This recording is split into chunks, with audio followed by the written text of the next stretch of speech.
विश्व भारती जन सेवा संस्थान ने 14 अक्टूबर को माननीय सुप्रीम कोर्ट के दहलीज पर लाखों की संख्या में देश के 13 करोड़ जमाकर्ताओं के संपूर्ण न्याय के लिए चलने का घोषणा किया और इस मसले पर महामहिम राष्ट्रपति महोदया, माननीय मुख्य न्यायाधीश महोदय, माननीय प्रधानमंत्री जी, माननीय पुलिस कमिश्नर दिल्ली इत्यादि लोगों को पत्र भेजकर अपने किए गए घोषणा से अवगत करा दिया है।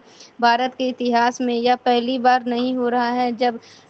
जब अपने अधिकार की बात आई थी तो माननीय सुप्रीम कोर्ट के न्यायाधीश भी प्रेस कॉन्फ्रेंस कर अपना दुख प्रकट किए। फिर भी हम 13 करोड़ जमाकर्ताओं की लड़ाई क्या गलत है? हम लोग माननीय न्यायालय से अनुरोध विनती करने जा रहे हैं कि सहारा ने 12 वर्षों से केंद्र सरकार से मिली भगत कर देश के 13 करोड़ जमाकर्ताओं का धन लगभग 5 लाख करोड़ रुपया हड़प लिया है और माननीय सुप्रीम कोर्ट को लगातार गुमराह कर रहा है। माननीय सुप्रीम कोर्ट के किसी भी आदेश को नहीं मान रहा है। अभी जो सहारा इंडिया ने 88 संपत्तियों को बेचने के लिए जो अर्जी दाखिल किया है वह भी माननीय न्यायालय को गुमराह करने को कोशिश कर रहा है। उसका मकसद इसे बेचकर भुगतान करना नहीं बल्कि इस अर्जी को आड़ में सहारा के ऊपर जितना कानूनी कार्रवाई हो रहा है अलग अलग राज्यों द्वारा उसे खत्म करवाना है। हम लोग केवल माननीय सुप्रीम कोर्ट से यह निवेदन करने जा रहे हैं कि सहारा की अर्जी सुनने से पहले विश्व भारती जन सेवा संस्थान की लगी याचिका और जमाकर्ताओं की तरफ से जितने भी याचिका वर्षों से लगे हुए हैं उसे पहले सुना जाए। हम लोग अपनी की गई घोषणा पर कायम हैं। हम लोग को कई संगठनों का साथ मिल रहा है, इसलिए आप सब लाखों की संख्या में 14 अक्टूबर को माननीय सुप्रीम कोर्ट के सामने खड़ा होकर अपनी संपूर्ण न्याय की मांग करने के लिए जरूर आएं। इस मुद्दे पर आज संस्थान के प्रधान कार्यालय निरसा में एक बैठक की गई जिसमें समीर चंद्र, डॉक्टर अरुण ठाकुर, अशोक कुमार, रामान, चेतन कृष्णा सिंह, अवधेश कुमार, अजय चौधरी, मनोज महतो, पंकज झा इत्यादि लोग शामिल हैं। सहयोगी निशा वर्मा के साथ दिलीप कुमार मिश्रा।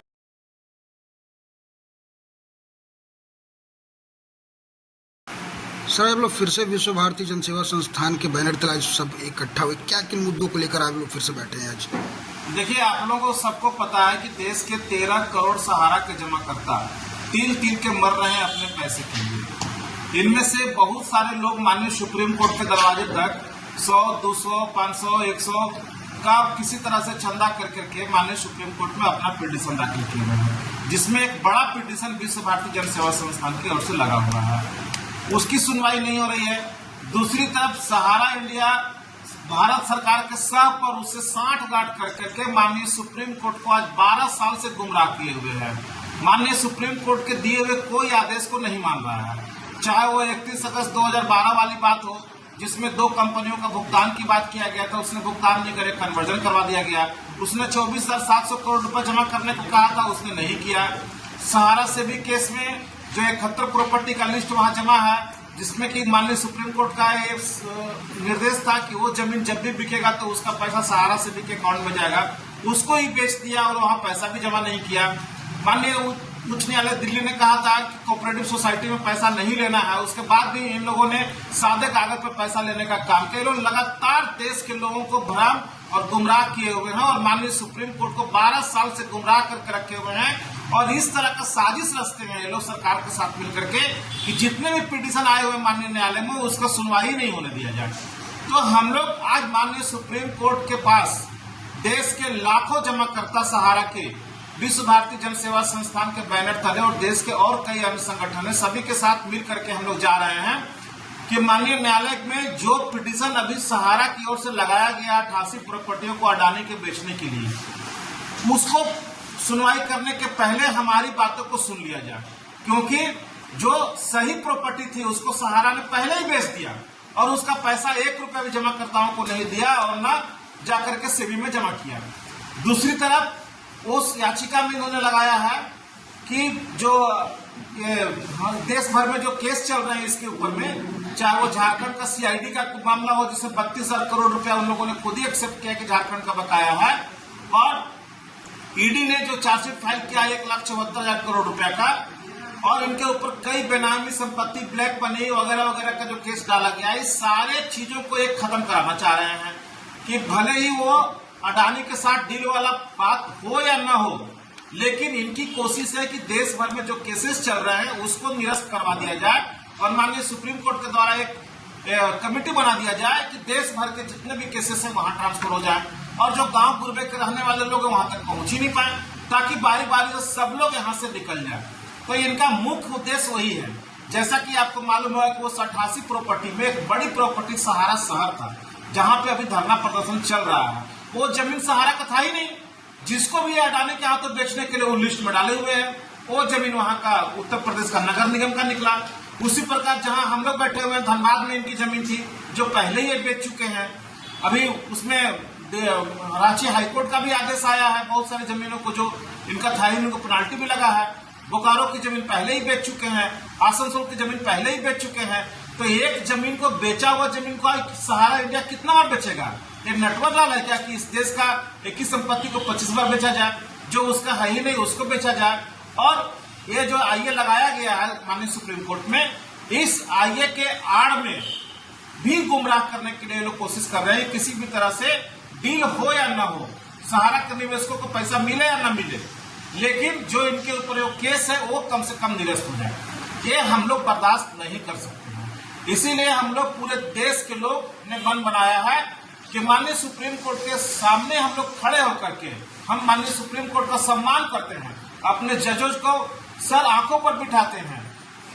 भगवान के बाद उन्हीं का दर्जा है इस देश में न्याय देने के लिए, हम उनको बहुत कद्र करते हैं। लेकिन क्या हम अपनी बात उनके तक पहुंचाने के लिए, जब मेरी बात नहीं पहुंच रही है तो उनको अपनी बात को सुनाने के लिए हम लोग उनसे निवेदन करने के लिए, प्रार्थना करने के लिए, हाथ जोड़ के विनती करने के लिए वहां उनके दहलीज को जाना चाहते हैं कि हे सुप्रीम कोर्ट, उनके सुनने के पहले, सहारा वालों के सुनने के पहले हम पीड़ितों की बात सुन लो।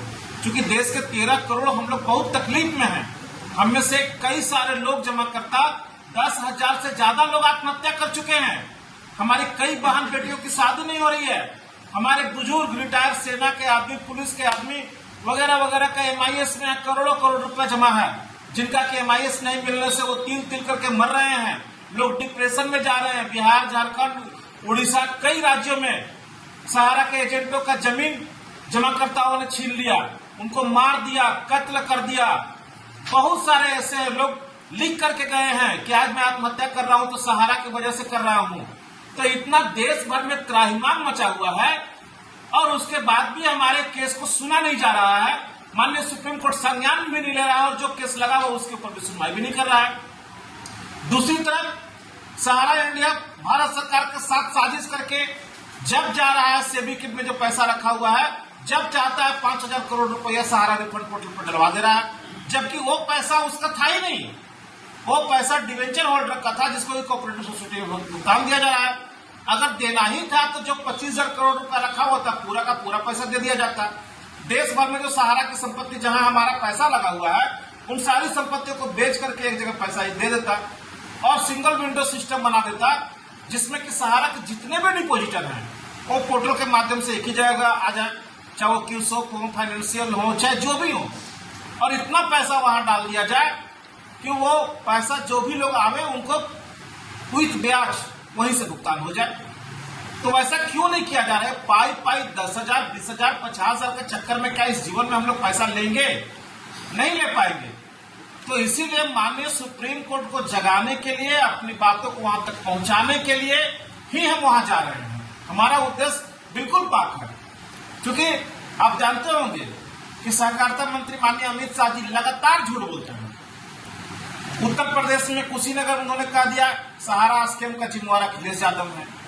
यहाँ आए झारखंड में तो सहारा का भुगतान नहीं होने की जिम्मेवारी माननीय मुख्यमंत्री हेमंत सोरेन पर डाल दिया। क्या इस बार वो बिहार में जाकर के बात कहेंगे कि बिहार के लोगों का भुगतान नहीं हुआ तो उसके जिम्मेवार नीतीश कुमार है? ये तो नहीं कह पाएंगे। और बार बार सहकारिता मंत्री जी झूठ बोल रहे हैं कि पोर्टल पर जो क्लेम आएगा उसको हम 45 दिन में दे देंगे, जबकि इनकी इतनी भी क्षमता नहीं थी कि लगभग 5 करोड़ लोग वहां जो क्लेम किए हैं उनमें से 99% लोगों को त्रुटि बना करके डिफेंस से निकाल कर क्लेम रिजेक्ट कर दिया गया कि अब डिपोजिटर ही नहीं हो। लेकिन सहकारिता मंत्री, इस देश के इतने कमजोर सहकारिता मंत्री हमने आज तक नहीं देखा कि जिसके हाथों में गृह मंत्रालय भी है, सहकारिता मंत्रालय भी है, पूरे सरकार में उनकी हैसियत तो क्या है सबको मालूम है, लेकिन सहारा के अधिकारियों के गिरबान पर आज तक ये हाथ नहीं डाल पाए और उनको नहीं कह पाए कि जो त्रुटियां हैं उसको ठीक करो। सहारा के जो जमाकर्ता है उसका डाटा क्यों नहीं दे रहे हो, जबकि सहारा ने खुद ही लिख कर दिया था कि अगर हम डाटा गलत देंगे तो हमारे ऊपर कार्रवाई करो। तो ये तक खुला थप्पड़ सहारा ने मारा है अमित शाह के गाल पे।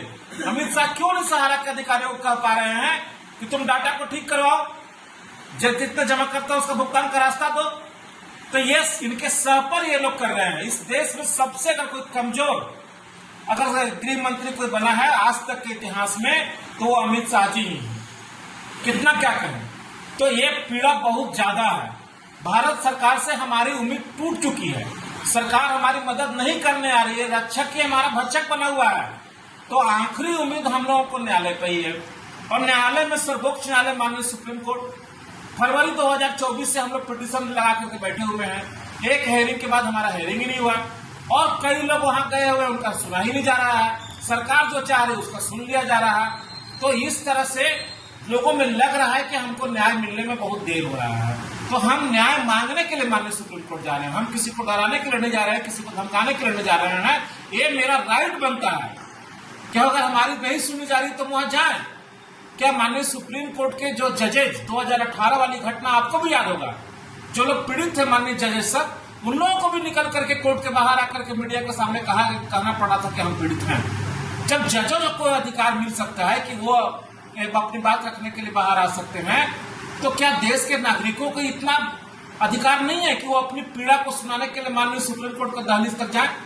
हम जाएंगे, हर कीमत पे जाएंगे और हम न्याय की मांग करेंगे इस देश के 13 करोड़ जमाकर्ताओं के लिए, इस देश के उन 10,000 शहीदों के लिए जो सहारा से भुगतान मांगते मांगते दम तोड़ दिए चले गए, उनके लिए भी जाएंगे।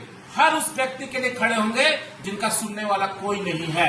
हम माननीय सुप्रीम कोर्ट से गुहार लगाएंगे कि जल्द से जल्द हमारी याचिका को सुने और हमको अच्छा जजमेंट दे, निदान दे और उसकी जो लगा हुआ याचिका है, हमारी याचिका के बाद उसकी याचिका की सुनवाई होनी चाहिए।